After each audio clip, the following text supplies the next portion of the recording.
ದರ್ಶನ್ ಅಭಿಮಾನಿ. ಆಮೇಲೆ ಅವ್ರ ಜೊತೆ ನಾನು ಸೆಕೆಂಡ್ ಹೀರೋ ಆಗಿ ಒಂದು ದರ್ಶನ್ ಅಂತ ಮೂವಿಲೂ ಆಕ್ಟ್ ಮಾಡಿದೀನಿ. ಅವಾಗ ಸಿಗ್ತಾ ಇರ್ತಾರೆ, ಫ್ರೆಂಡ್ಸ್ ಎಲ್ಲ ಪಾರ್ಟಿ ಮಾಡ್ತಾ ಇರ್ತೀವಿ ಸ್ಟೋನಿ ಬ್ರೂಕ್ ಪಬ್ ಅಲ್ಲಿ. ಆಮೇಲೆ ಅದ್ ಬಿಟ್ಟು ಎಲ್ಲೆಲ್ಲೋ ಸಿಗ್ತಾನೆ ಇರ್ತೀವಿ, ಅಷ್ಟು ಕ್ಲೋಸ್ ಫ್ರೆಂಡ್. ಅಷ್ಟೇ ಫಸ್ಟ್ ಶೋ ಇಷ್ಟು ಬೆಳಿಗ್ಗೆನೆ ಇಷ್ಟು ಜನ ಬಂದಿದ್ದಾರೆ, ಅದು ರಿಲೀಸಿಂಗಿಗೆ ಇಷ್ಟು ಅಭಿಮಾನ ತೋರಿಸ್ತಾ ಇದ್ದಾರೆ ಅಂದ್ರೆ ಅವ್ರಿಗೆ ಆಚೆ ಬಂದ್ಮೇಲೆ ಇನ್ನ ನೆಕ್ಸ್ಟ್ ಲೆವೆಲ್ಗೆ ಬೆಳೀತಾರೆ. ಈಗಾಗಲೇ ರಿಲೀಸ್ ಆಗ್ತಾರೆ ಅಂತಾನೂ ಒಂದು ನ್ಯೂಸ್ ಬಂದಿದೆ. ಬಾಸ್ ಅವರ ಬರ್ತ್ಡೇಗೆ ಏನಾದ್ರೂ ಒಂದು ಮಾಡ್ಲೇಬೇಕು ಅಂತ ಕರಿಯ ಸಿನಿಮಾನ ನಾವಿವತ್ತು ರಿಲೀಸ್ ಮಾಡಿದೀವಿ. ತುಂಬಾ ಸಂತೋಷ ಆಗ್ತಾ ಇದೆ, ಯಾಕಂದ್ರೆ ನಾನು ಆ ಟೈಮಲ್ಲಿ ಅವ್ರದ್ದು ಮೂವಿ ನೋಡಕ್ ಆಗಿರ್ಲಿಲ್ಲ. ಇವತ್ತು ತನಿಷಾ ಕುಪ್ಪಂಡ್ ಅವ್ರು ಇವತ್ತು ಇನ್ವೈಟ್ ಮಾಡಿದ್ದಾರೆ, ಅದಕ್ಕೆ ಇವತ್ತು ಸ್ಟಾರ್ಟಿಂಗ್ ಇಂದ ಎಂಡಿಂಗ್ ವರ್ಗು ಕುತ್ಕೊಂಡು ನೋಡೋಣ ಅಂತ ಬಂದಿದ್ದೀನಿ. ಯಾಕಂದ್ರೆ ನಾನು ಅವ್ರ ಪಟ್ಟ ದರ್ಶನ್ ಅಭಿಮಾನಿ. ಆಮೇಲೆ ಅವ್ರ ಜೊತೆ ನಾನು ಸೆಕೆಂಡ್ ಹೀರೋ ಆಗಿ ಒಂದು ದರ್ಶನ್ ಅಂತ ಮೂವಿಲೂ ಆಕ್ಟ್ ಮಾಡಿದೀನಿ. ಅವಾಗಿಂದ ನನಗೆ ತುಂಬಾ ಪರಿಚಯ ಅವರು. ಅವಾಗ ಸಿಗ್ತಾ ಇರ್ತಾರೆ, ಫ್ರೆಂಡ್ಸ್ ಎಲ್ಲ ಪಾರ್ಟಿ ಮಾಡ್ತಾ ಇರ್ತೀವಿ ಸ್ಟೋನಿ ಬ್ರೂಕ್ ಪಬ್ ಅಲ್ಲಿ. ಆಮೇಲೆ ಅದ್ ಬಿಟ್ಟು ಎಲ್ಲೆಲ್ಲೋ ಸಿಗ್ತಾನೆ ಇರ್ತೀವಿ, ಅಷ್ಟು ಕ್ಲೋಸ್ ಫ್ರೆಂಡ್. ಅವ್ರ ಅಭಿಮಾನಿಯಾಗಿ ಅವ್ರಿಗೊಂದು ಒಳ್ಳೆ ಇದು ಸುದ್ದಿ ತಿಳಿಸೋಣ ಅಂತ ಇವತ್ತು ನಾನು ಅದಕ್ಕೋಸ್ಕರ ಅವ್ರು ಕರೆದಿದ್ಕೆ 1 ಸೆಕೆಂಡ್ಗೆ ಓಡ್ ಬಂದಿದ್ದೀನಿ. ನಿನ್ನೆ ನೈಟ್ ಲೇಟ್ ಆಯ್ತು, ಎಲ್ಲೋ ಪಾರ್ಟಿ ಮುಗಿಸ್ಕೊಂಡು, ಹಂಗೂ ನಿದ್ದೇನೂ ಆಗದೆ ಇದ್ರು ಎದ್ದು ಓಡ್ ಬಂದಿದ್ದೀನಿ. ಆ ಮೂವಿ ನೋಡೋಣ ಅಂತ, ಹಂಗೆ ಮೇಡಮ್ಗೂ ಸ್ವಲ್ಪ ಸಪೋರ್ಟ್ ಮಾಡೋಣ ಅಂತ. ಹೌದು sir.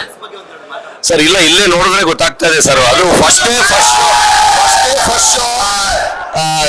D boss fans first show ಇಷ್ಟು ಬೆಳಿಗ್ಗೆನೆ ಇಷ್ಟು ಜನ ಬಂದಿದ್ದಾರೆ, ಅದು ರಿಲೀಸಿಂಗಿಗೆ ಇಷ್ಟು ಅಭಿಮಾನ ತೋರಿಸ್ತಾ ಇದ್ದಾರೆ ಅಂದ್ರೆ ಅವ್ರಿಗೆ ಆಚೆ ಬಂದ್ಮೇಲೆ ಇನ್ನ ನೆಕ್ಸ್ಟ್ ಲೆವೆಲ್ಗೆ ಬೆಳೀತಾರೆ. ಅದನ್ನ ಎಲ್ಲಾರ್ಗು ನಾನು ಹೇಳಕ್ ಇಷ್ಟಪಡ್ತೀನಿ. ಅವ್ರು ಇನ್ನ ದೊಡ್ಡ ಮಟ್ಟದಲ್ಲಿ ಬೆಳೀತಾರೆ. ಯಾಕಂದ್ರೆ ಒಂದು ಕೆಟ್ಟದಾದ್ರೆ ಒಂದು ತುಂಬಾ ದೊಡ್ಡದು ಒಳ್ಳೇದಾಗುತ್ತೆ ಅಂತ ಒಂದು ಗಾದೆ ಇದೆ. ನೋಡಿ ಯಾವ ಲೆವೆಲ್ಗೆ ಅವರು ಈಗ ಆಚೆ ಬಂದ್ಮೇಲೆ ಬೆಳೀತಾರೆ ಅಂತ. ಈಗಾಗಲೇ ರಿಲೀಸ್ ಆಗ್ತಾರೆ ಅಂತಾನೂ ಒಂದು ನ್ಯೂಸ್ ಬಂದಿದೆ. ನಾವೆಲ್ಲ ಆರೈಕೆ ಮಾಡೋಣ, ಆದಷ್ಟು ಬೇಗ ಅವರ ಬಂದು ಎಲ್ಲಾರನ್ನು ಫ್ಯಾನ್ಸ್ನೆಲ್ಲ ಕಾಣ್ಲಿ ಅಂತ. ಧನ್ಯವಾದಗಳು. ಜೈ ಡಿ ಬಾಸ್.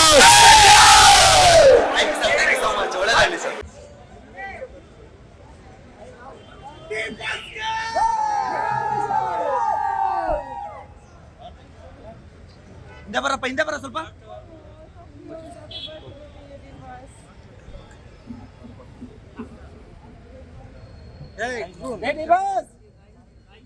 ಹಿಂದೆ ಬರಪ್ಪ.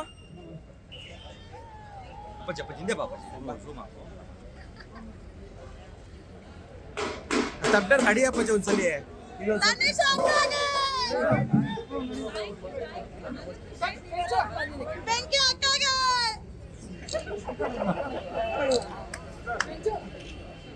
ಕೈ ತೆಗೆ ಮಾಡಿ.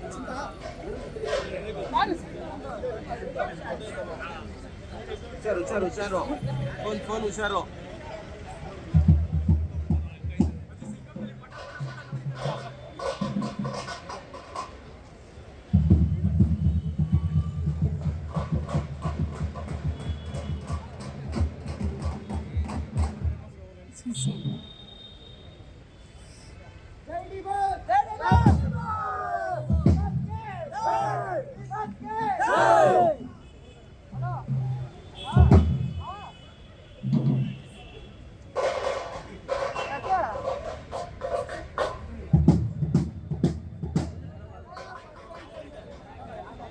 ರಿಲೀಸ್ ಮಾಡ್ತೀವಿ ಅನ್ನೋಂತ ಯೋಚನೆನೂ ಇರ್ಲಿಲ್ಲ, ಏನ್ ಮಾಡ್ಬೋದು ಅನ್ನುವಂತ ಒಂದು ಥಾಟು ಇರ್ಲಿಲ್ಲ. ಬಟ್ ಡಿ ಬಾಸ್ ಅವರ ಬರ್ತ್ಡೇಗೆ ಏನಾದ್ರೂ ಒಂದು ಮಾಡ್ಲೇಬೇಕು ಅಂತ ಕರಿಯ ಸಿನಿಮಾನ ನಾವಿವತ್ತು ರಿಲೀಸ್ ಮಾಡಿದೀವಿ.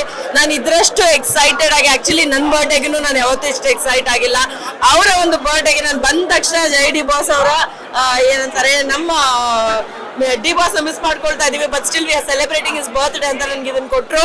ಸಿಕ್ಕಾಡೆ ಖುಷಿ ಆಯ್ತು. ನನಗೆ ಇಷ್ಟೊಂದು ಪ್ರೀತಿ ಸಿಗ್ತಾ ಇದೆ ಅನ್ನೋಷ್ಟು ನನಗೆ ಖುಷಿ ಆಗಿದೆ. ಜೈ ಡಿ ಬಾಸ್. ನನಗೆ ನಿಜವಾಗ್ಲೂ ಇದನ್ನ ನಾನು ನಿನ್ನೆ ಮೊನ್ನೆಯಿಂದ ನಾನು ಯಾವ್ಯಾವ ಇಂಟರ್ವ್ಯೂ ಕೂತಿದ್ದೀನೋ ಪ್ರತಿ ಕಡೆ ಹೇಳಿದ್ದೀನಿ, ನಮ್ಮ ಡಿ ಬಾಸ್ ಅವರು ಇಲ್ಲಿ ಏನ್ ಮಾಡಿದ್ರು ಅನ್ನೋದು ಅಭಿಮಾನಿಗಳನ್ನ ನೋಡಿದ್ರೆ ನಿಜವಾಗ್ಲೂ ಗೊತ್ತಾಗ್ಬಿಡುತ್ತೆ.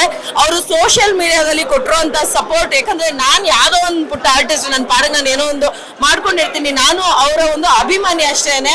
ಅಭಿಮಾನಿಯಾಗಿ ನಾನು ಏನೋ ಒಂದು ಮಾಡ್ತಾ ಇದ್ದೀನಿ, ಈ ತರ ರಿಲೀಸ್ ಮಾಡ್ತಾ ಇದ್ದೀನಿ ಅಂತ ಅಂದಿದ್ ಕೂಡ್ಲೇನೆ ಒಂದಷ್ಟು ಸಾವಿರ ಜನ ನನಗೆ ಮೆಸೇಜ್ ಮಾಡಿರೋದಾಗಿರ್ಬೋದು, ರೀಶೇರ್ ಮಾಡಿರೋದಾಗಿರ್ಬೋದು, ಕಾಂಟೆಂಟ್ ನ ಅವ್ರು ಕ್ರಿಯೇಟ್ ಮಾಡಿ 13th ರಿಲೀಸ್ ಆಗ್ತಾ ಇದೆ ಅನ್ನೋದನ್ನ ಜನರಿಗೆ ತಲುಪಿಸಿರೋಂಥದ್ದಾಗಿರ್ಬೋದು, ಎಲ್ಲಾನು ಸಿಕ್ಕಾಬಡೆ ಖುಷಿ ಆಗಿದೆ. ನನಗಂತೂ ಡಿ ಬಾಸ್ ಅವರ ಅಭಿಮಾನಿಗಳಿಗೆ ತುಂಬಾ ಹೃದಯದ ಥ್ಯಾಂಕ್ಸ್ ಹೇಳೋದಕ್ಕೆ ಯಾವಾಗ್ಲೂ ಇಷ್ಟಪಡ್ತೀನಿ. ನಿಮ್ಮ ಪ್ರೀತಿ, ಸಹಕಾರ, ಬೆಂಬಲ ಯಾವಾಗ್ಲೂ ಹೀಗೆ ಇರ್ಲಿ.